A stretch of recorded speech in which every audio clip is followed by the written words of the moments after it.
புணர்ப்பு தோஷம் எப்படி இருக்கும், என்னென்ன விளைவு ஏற்படுத்தும், அது பாவகத்தை பொறுத்து இருக்குது. சனி சந்திரன் இணைஞ்சிருச்சுன்னா, சனி சந்திரன் பார்த்துச்சுன்னா இதெல்லாம் புணர்ப்பு தோஷம். இதனால பாதிப்பு யாரு?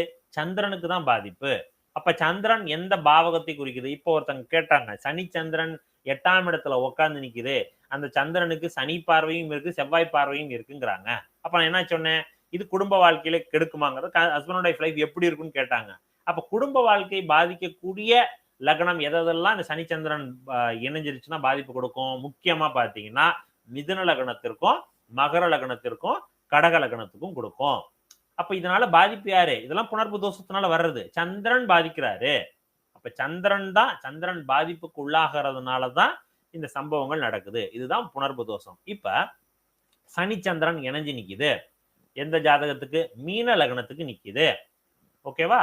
அப்படி இருந்துச்சுன்னா என்ன பண்ணும்? இது புணர்ப்பு தோஷம். இந்த புணர்ப்பு தோஷத்தினால விளைவு என்ன ஆகும்? குழந்தை பாக்கியம் தடையாகும், பெண் குழந்தை பிறக்க வைக்கும், அல்லது குழந்தையை விட்டு ஜாதகரை வெளியில் நகர்த்தி வைக்கும். இப்ப புணர்ப்பு தோஷம் பலன் வேற நடக்குது. ஏன்? ஆதிபத்திய பலன்களும் அடிவாங்க வைக்குது. அப்போ ஆதிபத்தியம் எதை வச்சு தீர்மானிக்கப்படுகிறது?